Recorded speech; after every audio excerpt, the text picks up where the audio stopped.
여러분 안녕하십니까. 4월 20일 새벽이 됐습니다. 신은식입니다.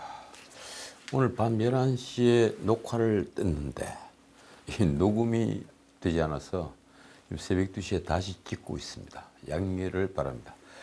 윤석열 대통령 어제 오후 서울공항에서 미국으로 출국했습니다. 2011년 이명박 대통령 국빈 방문 뒤 12년 만의 국빈 방미입니다. 한미동맹 70주년과 맞물린 이번 국빈 방문에서 윤 대통령은 한미 정상회담과 미 의회 연설을 포함해서 5박 7일간 일정을 소화합니다. 미국으로서도 윤 대통령은 조 바이든 대통령이 취임한 후에 에마누엘 마크롱에 이어 두 번째 초청한 국빈입니다. 오늘 26일로 예정된 한미 정상회담에서는 대북 확장 억제의 획기적인 강화와 그러니까 이 핵우산에 대해서 아주 세세한 그런 합의를 아마 할 것으로 보입니다. 그런 획기적인 강화와 경제안보 협력 방안 등이 구체적으로 논의될 것이라고 합니다. 특히 이 반도체 문제가 아주 중요한데 또 일선에서는 반도체는 이번에 논의 대상이 아니다 이런 말도 나오더군요. 어쨌든 결과를 보면 알 수 있겠죠. 윤석열 대통령은 중국 러시아에 각을 세운 로이터 통신 인터뷰로 확실하게 미국이 이끄는 민주주의 진영에 섰습니다. 그런데 과연 이번 정상회담에서 무엇을 받고 또 무엇을 주게 될까요? 이 결과에 따라 윤석열 정부와 여당인 국민의힘에 대한 국민의 지지가 결정될 것입니다. 자, 이 윤 대통령이 미국으로 가는데 오늘 공항으로 와서 하루 종일 또 뉴스가 된 분이 있죠. 바로 송영길 민주당 전 대표. 도망 안 간다. 오늘이라도 소환하라. 이 송영길이 어제 오후에 인천공항을 통해 들어왔습니다. 지난 20일 파리에서 있었던 특파원 인터뷰부터 귀국까지 아주 잘 짜진 연극을 보는 기분이 들었습니다. 언론은 한동훈 장관을 흉내냈다는 그의 공항 패션까지 소개했습니다. 머플러에다가 한쪽 팔에 코트를 걸친 채 소탈한 모습을 연출했는데 한 손엔 아주 강렬한 붉은 색깔의 책을 들어서 아주 시간을 아껴 쓰는 지성인의 모습을 보였습니다. 그런데 송영길은 돈 봉투와 무관하다는 걸 강조했습니다. 이 매스컴이 그동안 이심송심이라고 한 게 무색해졌습니다. 이재명의 마음은 송영길의 마음이다. 그게 무색해진 거죠. 파리의 기자회견조차 우리 언론들은 생중계를 했습니다. 그는 이재명과 30분간 통화한 내용에 대해서는 함구했습니다. 송영길이 기자회견에서 한 말은 이 세 마디로 요약할 수 있습니다. 모든 책임은 나에겠다. 돈 봉투 사건은 진심으로 사과한다. 그러나 나와는 상관없는 일이다. 글쎄요. 자신과는 상관없는 일에 대해서 왜 진심으로 사과를 하는 겁니까? 앞뒤가 맞지 않습니다. 그는 오늘부로 민주당을 탈당하고 상임고문도 사퇴한다고 했습니다. 당당하게 검찰 수사에 응하겠다. 23일 오후 8시 아시아나편에 귀국한다고 했습니다. 그 약속대로 어제 송영길이 돌아왔습니다. 그가 지난 대선 때 총선 불출마 선언을 한 것부터 당대표를 미련 없이 사퇴한 것, 그리고 승산 없는 서울시장 출마를 위해 국회의원을 사임한 뒤에 인천 계양을 이재명에게 물려준 것까지 그간의 정황을 설명했습니다. 보통 다른 의원들이 자신의 지역구를 아무에게나 물려주지 않죠. 그래서요, 송영길은 이재명에게 무슨 주고받기를 한 것일까요? 자신은 DJ의 대통령 당선을 위해 민주당에 입당했지 국회의원 출마 수단으로 입당하지 않았다는 말까지 했습니다. 정말 그렇습니까? 어떻든 잘 짜진 각본대로 기자회견을 하고 이틀 뒤 파리 공항에 나타나고 그리고 영종도로 왔다. 이게 제 판단입니다. 지역위원장도 당원도 아닌 국민 한 사람으로 당당히 검찰 수사에 응하겠다. 과연 그는 언제까지 당당할 수 있을까요? 이미 각 내구가 돈 많이 쓰느냐 하는 말을 했다는 이정건의 녹음 파일이 공개됐습니다. 어쨌든 송영길은 의혹에 대해 전혀 몰랐다는 예전 발언을 유지하나 하는 기자들의 질문에 그렇다 이렇게 명확하게 대답을 했습니다. 검찰 압수수색을 받은 윤관석, 이승만으로부터 관련 보고를 받은 기억이 없느냐 하는 질문에도 그렇다고 했습니다. 그러자 민주당 대변인 권칠성은 23일 결정을 존중한다. 귀국을 계기로 사건 실체가 일체의 정치적 고려 없이 신속하고 투명하게 규명되기를 바란다고 밝혔습니다. 참 요즘 민주당 일체의 정치적 고려 없이 하는 표현 너무 자주 쓰는 것 아닌가요? 언제는 정치적 고려를 그렇게 많이 했습니까? 파리로 가서 송영길을 데려오라고 어충에서 외치던 목소리들, 그런 고함들은 이제 쑥 들어갔습니다. 그러나 비명계는 자기 변명을 줄줄이 이어간 부적절한 기자회견이라고 반발했습니다. 여당인 국민의힘은 전형적인 꼬리 자르기 탈당이라면서 결백함을 드러내려는 일종의 헐리우드 액션이라고 비꼬았습니다. 결국 송영길은 인천공항을 통해 귀국했습니다. 그럼 모든 책임을 지겠다며 검찰을 향해 오늘이라도 당장 나를 소환해달라, 당장 소환해 줄 것을 요청했습니다. 마치 독재 한가하는 민주투사라도 된 것 같았습니다. 이번 돈봉투 사건에 대해서는 몰랐다면서 줄곧 선을 그어온 송영길은 몰랐다는 입장이 변함이 없느냐 하는 기자들의 질문이 공항에서도 나오자 말이 조금 바뀌었습니다. 도착했으니까 상황을 파악하겠다. 모르는 사항이 많다. 모든 책임은 제가 지겠다고 말한 것처럼 저 때문에 발생한 일이기 때문에 제가 책임 있게 앞장서겠다. 글쎄요, 무슨 말인지 저도 잘 모르겠군요. 중문부원하는 것처럼 들리는 말입니다. 그는 자리를 벗어나려다가 다시 마이크를 잡고는 격한 감정을 쏟아냈습니다. 어떤 일이든 회피하지 않고 도망가지 않겠다. 송영길은 자신이 귀국한 이유도 마치 자신이 파리로 도피한 것처럼 오해하는 분들이 있기 때문이라고 했습니다. 내가 파리로 간 게 도주한 걸로 알고 있다. 그래서 들어왔다. 이 얘기입니다. 제가 출국할 때는 아무런 문제가 없었다. 오해하는 분들이 있을까 봐 귀국했다.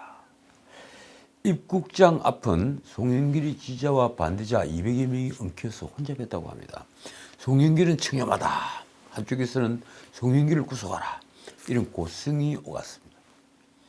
어쨌든 이재명 등 당 주류는 송영길의 조기 귀국과 자진 탈당을 두고 한숨 돌렸다는 분위기입니다. 꼬리 자르기를 완벽하게 한 셈이 됐으니 말입니다. 이제 이재명은 송영길에 신경 쓰지 않아도 된다. 이렇게 된 겁니다.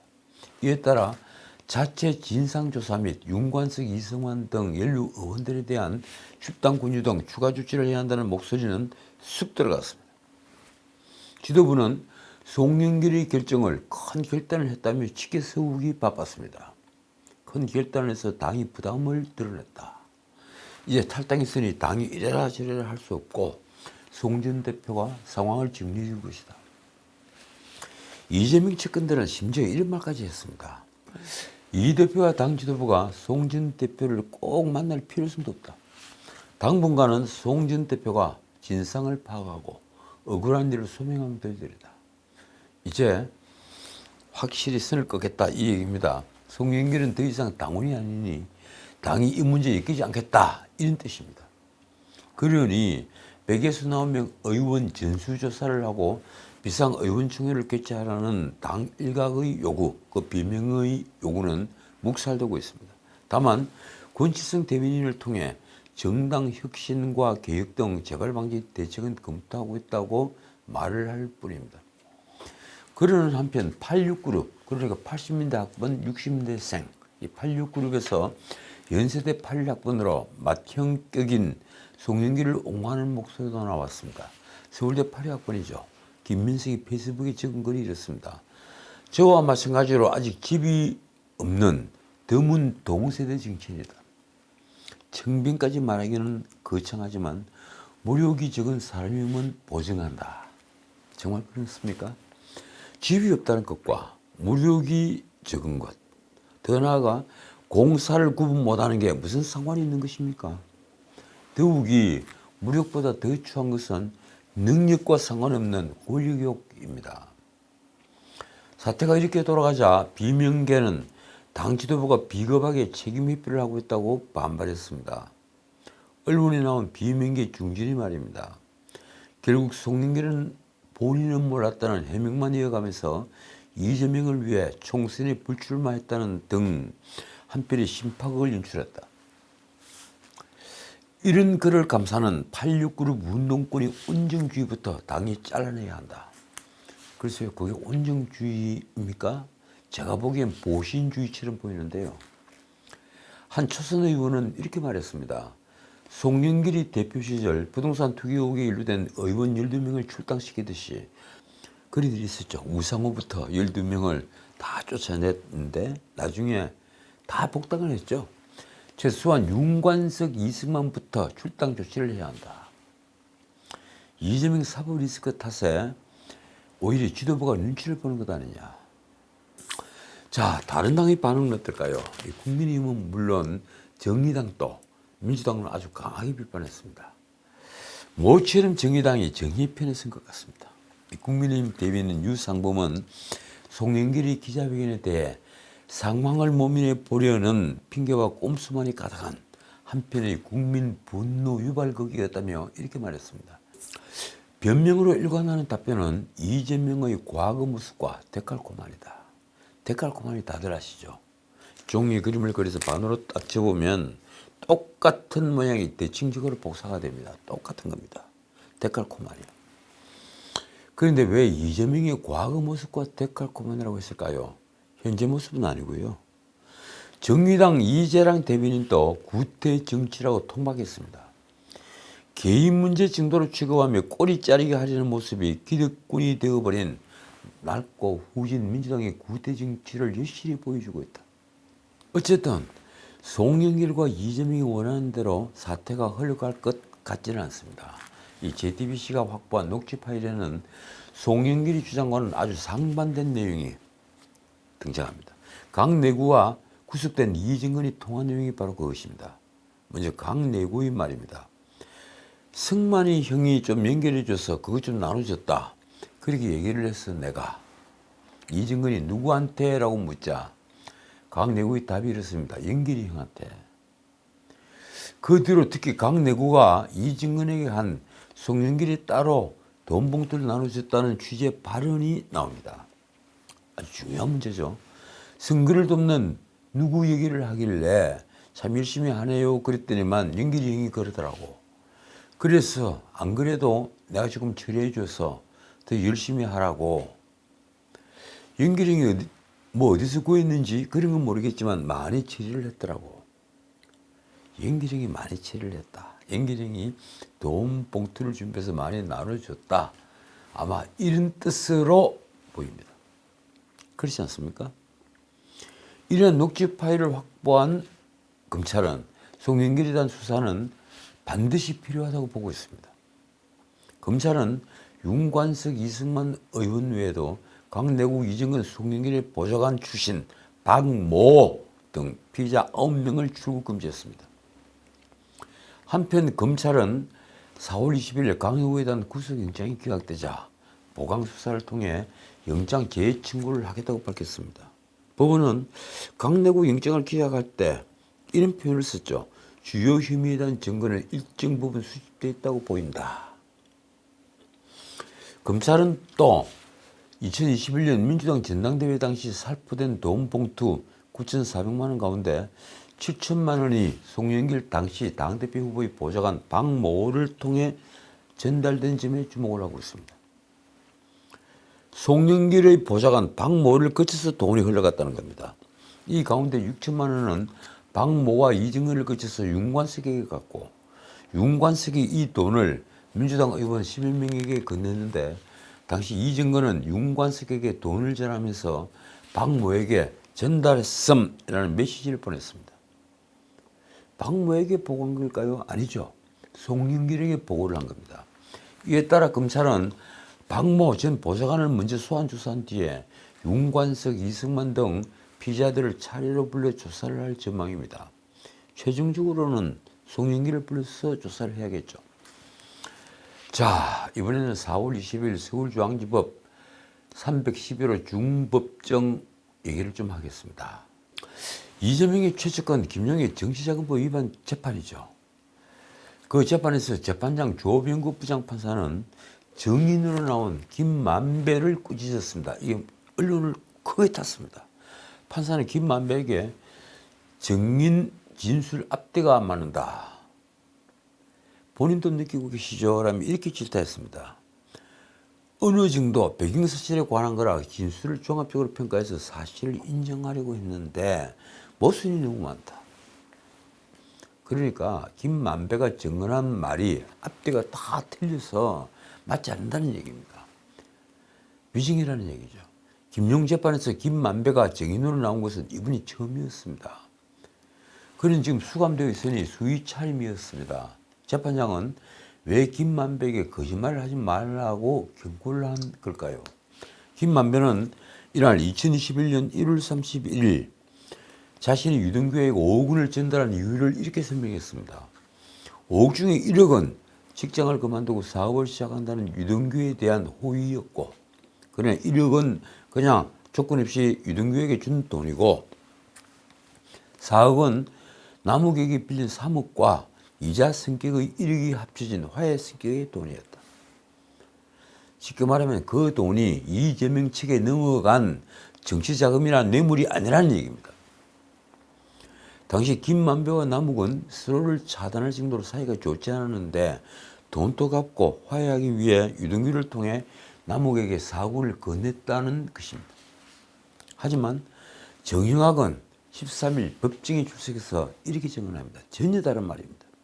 2021년 2월 1일 김만배가 그 전날 유동규에게 5억 원을 줬다고 했다. 그러니까 1월 31일 김만배가 유동규에게 5억 원을 줬다. 이렇게 2월 1일 얘기를 했다. 이렇게 증언을 한 겁니다. 말하자면 남욱에 대한 언급은 전혀 없었습니다.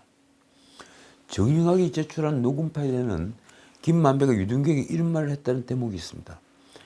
가져가는데 걸리지 않게 가져가야지 라고 했다. 너 이거 걸리면 4명, 그래 유동규, 정영학, 남욱, 김만배, 너 이거 걸리면 이 4명이 다 죽어 라고 알려줬다. 이 관료 속에 있던 부분은 제가 붙인 겁니다. 조 부장판사는 이렇게 꾸짖었습니다. 돈의 성격이 화해의 제스처인데 남욱이 죽는다는 게 말이 되느냐. 증언을 만들어내지 마시고 본인 혐의와 관련된 부분이 상당해서 진술이 어려우면 거부권을 행사하는 게 맞다. 차라리 묵비권을 행사해라. 이 말입니다. 그 뒤에 김만배가 정진상의 20억 요구에 대한 진술을 이어가던 때 조 부장판사의 두 번째 경고가 나왔습니다. 이재명 경선 자금으로 김만배가 20억 원을 요구받았다는 증언은 지난달부터 3차례에 걸쳐 대장동 관련 재판에 등장했습니다. 자, 먼저 3월 28일에는 김용 재판에서 남욱에게 검찰이 유동규가 3월경에 경선을 하는데 20억 원을 구해줄 수 있는지 물어봤느냐 이렇게 묻습니다. 그러자 남욱은 이렇게 대답합니다. 그렇다. 4월 13일에는 정영학이 김용 재판에서 검찰이 정의는 김만배가 시장치라고 불리는 경기도청에 가서 정진상으로부터 현금 20억 원을 달라는 요구를 받고 욕 나올 정도로 스트레스를 받았다고 했다고 진술을 한 적이 있느냐 이렇게 묻자 역시 그렇다고 대답을 했습니다. 마지막으로 4월 18일 정진상의 뇌물 혐의 재판에서 정인으로 출석한 유동규도 이 둘의 진술과 증언과 악의가 딱 맞는 증언을 했습니다. 이렇습니다.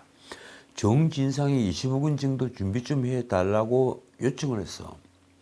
내가 김만배에게 그 부분을 전달했는데 김만배가 부정적으로 얘기했다. 그러나 김만배는 이런 20억 요구를 반박하고 나섰습니다. 정진상에게 20억 원을 달라는 요구를 받은 사실이 없고 유동규가 2020년 5월에서 6월경에 이재명의 대선 경선 자금으로 20억 원을 요구하자 이렇게 거절을 했다는 것입니다. 나 거기다 끌어들이지 마라. 니네 대장, 그리고 이재명입니다. 니네 대장 죽을지 살지도 모르는데 무슨 대선 준비냐고 답했다. 이에 검찰이 정형하게 진술을 언급하며 다시 한번 정진상의 20억 요구 사실을 기억하느냐고 묻자 김만배는 기억나지 않는다고 답했습니다. 검찰이 정인이 20억을 요구받았다고 한 것 같다고 또 한 번 묻자 김만배는 제가 하도 거짓말을 많이 했어. 쉽게 말하면 자기에게 허점이 있다. 이런 표현까지 쓰면서 말을 이어갔습니다. 그러자 조 부장판사는 김만배의 말을 중단시켰습니다. 그리고 검찰 측에는 법정에서 수사를 하면 안 된다고 주의를 주고 이어 조 부장판사가 이렇게 말을 했습니다. 증거들이 정인의 증언과 사뭇 다른 것이 많다. 정인이 그 부분을 방어하는 게 그건 허언이었다인데 합리성 있게 답을 하면 좋겠다. 자, 문제는 그 다음 더 큰 거짓말이 나온 것입니다. 이른바 대법원 재판거래 의혹에 관련된 부분입니다. 이재명의 공직선거법 위반 사건 상고심 진행 당시 권순일 대법관의 방에 8차례나 떠나던 경위에 대한 재판부의 송구 질문이 이어졌습니다. 김만배는 권순일을 찾아간 이유에 대해 당시 법률신문 인수와 관련해 영향력을 행사할 수 있는 대한변협 회장 소개를 부탁하고 이제 그것이 첫 번째입니다. 대한변협 회장을 소개해달라. 그리고 권순일이 쓰고 있던 책과 관련해서 기획과 제목 순서 등을 상의하기 위해서였다고 말했습니다. 제가 자신 있게 말씀드리는데 이건 거짓말입니다. 솔직히 법조 출입을 20년이나 했다는 기자 출신이 변협 회장을 몰라서 대법관에게 소개를 부탁했다면 이게 말이 되는가요? 검찰이 권순일 방문해서 이재명 사건에 대해 말하지 않았다는 것인가 라고 묻자 김만배는 딱 잘라서 이렇게 부인했습니다. 그런 말을 한 적이 없다. 법조 기자를 20년 해서 대법원 특성을 잘 아는데 대법원 출입기자가 대법원에 근무하는 고위법관에게 그런 말씀을 드리는 자체가 부적절해 말한 적이 없다. 자, 그래서 재판부는 김만배가 법률신문 사장과 회장을 소개받은 시점이 언제였는지를 확인했습니다. 김만배가 2021년에 대한변협 회장에게 법률신문 사장과 회장 소개를 부탁을 했지만 거절당했다고 하자 재판부는 이렇게 김만배 증언이 모순점을 지적했습니다. 한번 들어보십시오. 2021년에 매각의사 확인을 그것도 사장을 만나서 거절당했는데 2020년에 권순일 대법관을 찾아 인수 이야기를 했다는 것이냐. 말이 안 되는 거죠. 김만배는 그 전부터 법률신문이 시장에 나왔다는 얘기를 들었다고 둘러 대답을 했습니다. 거짓말이죠. 조 부장판사는 권순일이 발간한 책 공화국과 법치주의는 대법관 퇴임 때 그동안의 판례를 모아 발표한 책인데 김만배가 어떤 도움을 주었는지도 물었습니다. 사실 대법관이 판례를 모은 책에 김만배가 도울 일이 전혀 없죠. 그래서 김만배는 이렇게 얼버무렸습니다. 그분이 이야기하면 저는 이런 방식으로 가는 게 좋겠다. 순서는 이렇게 가는 게 좋겠다. 이런 이야기를 했다. 이것도 명백히 거짓말입니다. 한편 대장동 개발 비리 의혹을 수사 중인 중앙지검 반부패 수사 일부는 화천대유 김만배의 390억 원 범죄 수익을 은닉한 혐의를 받는 공범들 10명을 24일 무더기로 기소했습니다. 그 중에는 김만배 아내도 있습니다. 화천대유 공동대표 이승문, 이한성, 그리고 상방울그룹 부회장 출신이죠. 헬멧맨 최우양. 김만배가 처음 영장 기각됐을 때 서울구치소 앞에서 헬멧을 쓰고 나타난 최우양, 그리고 김만배의 부인, 이런 사람 등인데 이들은 범죄수익은닉규제법 위반 외에도 증거은닉, 그리고 증거인멸, 아마 증거인멸 교사, 그리고 농지법 위반 범행 등에 가담을 한 혐의를 받습니다. 2021년 11월부터 지난해 12월까지 김만배와 공모해서 대장동 수익을 수표 발행과 소액권으로 재발행하는 등, 그러니까 수표를 크게 발행을 해놓고 그걸 또 쪼가려서 발행을 하고 다시 쪼가르고 다시 작게 갈라서 이른바 돈 세탁을 해서 차명 오피스텔에 보관을 하고 제3자 계좌 송금 방식 등 방법으로 은닉을 한 혐의입니다. 기소된 김만배의 약 390억 원 범죄 수익 중에 이승무는 약 290억 원, 그리고 이한성은 75억 원, 헬멧맨 최우양은 95억 원, 그리고 김만배 부인은 40억 2,900만 원에 가담했다고 검찰은 판단했습니다. 이한성과 최우양은 지난해 12월 A사 대표 박모란 자에게 142억 원 상당의 수표 실물을 은닉하도록 교사한 혐의도 적용이 됐습니다. 아마 증거인멸 교사가 되겠죠. 공범으로 함께 기소된 박모는 두 사람이 부탁을 받고 대여금고와 부하지군 차량 등의 증거를 은닉한 것으로 드러났습니다. 검찰은 지난달 이미 김만배를 대장동 사업에서 벌어들인 390억 원을 은닉한 혐의 등으로 기소를 한 바 있습니다. 그 아래 나머지 대여서명이 어떻게 가담을 했는지는 뭐 농지를 사는데 개입을 한 사람들도 있고 한 공무원도 있습니다. 이건 이제부터 생략하겠습니다. 일단 12명이 검찰이 기소를 한 총 숫자입니다. 자, 다음 이 백인동 개발 비리를 수사하는 중앙지검 반부패 수사일부. 백인동 로비스트 김인석과 민간 사업자인 아시아 디벨로퍼 정모가 지분 약정에 대해 나눈 대화 녹음 파일을 확보했습니다. 이거 굉장히 중요한 증거입니다. 검찰은 인천에 있는 한 속기 사무소를 압수수색하고 김인섭이 의뢰한 녹취록과 녹음 파일 원본을 확보했습니다. 김인섭은 2016년 5월경부터 바로 아시아 디벨로퍼 정모와 나눈 대화를 녹음을 하고 이 속기 사무소에 녹취록 작성을 맡긴 것으로 드러났습니다. 왜 맡겼을까요? 이것이 나중에 게이트로 문제가 되지만 않는다면 3,100억이 넘는 돈을 나누는데 결정적인 증거가 되니 말입니다. 동아일보 보도에 의하면 백인동 사업 초기 김인석과 정모는 사업 지분을 50대 50으로 나누기로 구두로 합의했습니다. 이후 김인섭이 빌기 사건으로 2015년 4월부터 2016년 4월까지 1년간 수감이 됐는데 그 사이에 정모는 다른 물주에게 지분을 일부 넘기고 사업 자금을 끌어왔습니다. 이 사실을 안 김인섭은 출소 직후에 정모를 만나 왜 내 허락도 없이 지분을 넘겨내냐. 그럼 나는 빠질 테니 정 회장이 알아서 하라고 화를 냈다고 합니다. 당시 성남시를 상대로 한 인허가 현안이 남아있던 정모는 형님이 다 하시지 않았냐. 한 번만 살려달라며 김인섭을 달랬다고 합니다. 알려지기로는 대표적으로 남아있던 인허가 현안이 다른 게 아니라 100% 임대아파트로 하기로 한 것을 임대아파트는 10%만 그리고 90%는 일반 분양으로 하는 바로 그 문제가 해결되지 않고 있기 때문입니다. 그 해결도 결국은 김인섭이 했다는 겁니다. 자, 검찰이 확보한 녹음 파일에는 이런 대화를 비롯해서 백인동 사업 진행 경과 그리고 4단계 부지 용도 변경이 이루어진 경위 등이 아주 자세한 대화로 담겨 있습니다.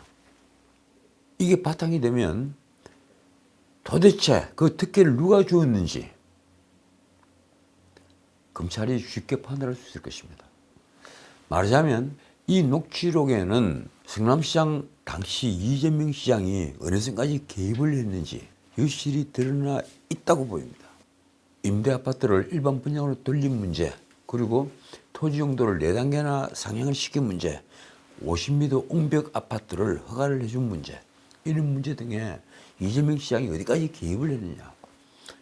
여기에 따라서 배임자가 될 수도 있고 뇌물수수가 될 수도 있고 다른 범죄를 구성할 수도 있습니다. 검찰은 허가박으로 불린 김인섭이 자신의 영향력을 활용해서 백인동 사업 인허가 과정에 개입하는 것을 충분히 규명할 수 있다. 그래서 규명하겠다. 이런 방침입니다. 자, 오늘 제가 방송하려 한 것 중엔 국민의힘이든 민주당이든 지금 대단히 원심력이 커졌다는 문제. 바로 양대 정당 모두 원심력이 커졌다는 정치 분석에 관련했습니다. 그런데 총선 1년 전에 왜 이런 일이 벌어질까요? 분량이 넘쳐서 다음 기회로 미루도록 하겠습니다. 이재명이 결사적으로 매달리는 포퓰리즘 정책이 있습니다. 바로 대학 학자금 대출 무이자 감면 정책입니다. 청년들 표를 누르는데 엄청나게 도움이 되겠죠. 그런데 이는 명백히 포퓰리즘입니다. 여당 일각에서는 표가 된다면 나라도 팔아먹을 일이다, 이런 비판까지 나왔습니다. 이 역시 다음에 짚도록 하겠습니다. 자, 오늘은 여기까지입니다. 문재인 정부의 탈원전 탓에 한전이 5년 동안 26조 원 가까운 추가 비용이 발생한 것으로 나타났습니다. 특히 지난해 에너지 가격이 폭등하면서 한전이 32조 원이 넘는 영업 손실을 냈습니다. 그런데 탈원전이 아니었다면 그 중에 40% 가까운 12조 7천억 원을 줄 수 있었습니다. 계획했던 신규 원전 건설이 백지화되고, 그리고 완공된 원전 가동은 뒤로 밀리고, 세 번째, 멀쩡한 월성 원전 1호기를 경제성이 없다며 폐쇄를 하고, 그래서 단가가 가장 비싼 LNG 발전으로 대신했습니다. 미치지 않았을까요? 이 비용은 고스란히 한전 적자가 됐습니다. 그리고 앞으로 우리 국민이 비싼 전기요금으로 메꿔야 합니다. 몇십조 되는 돈을 말입니다. 문제는 이러면서 한전공대라는 걸 만들었습니다. 윤 대통령이 미국에 갔습니다. 윤 대통령의 로이터 통신 인터뷰를 두고 지금 야당 비판이 아주 컸습니다. 제가 한 말씀만 더 드리죠. 우리가 언제까지 중국의 속국 노릇을 해야 합니까? 문재인 정부 때처럼 우리가 계속 중국에 굴신하는 모습을 보여야만 합니까?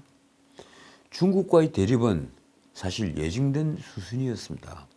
어차피 미중 패권 경쟁이 격화되면서 덩그리 외교를 할 수 없는 상황이 됐기 때문입니다. 그렇다면 우리가 설 곳은 어딜까요? 바로 정의의 편입니다.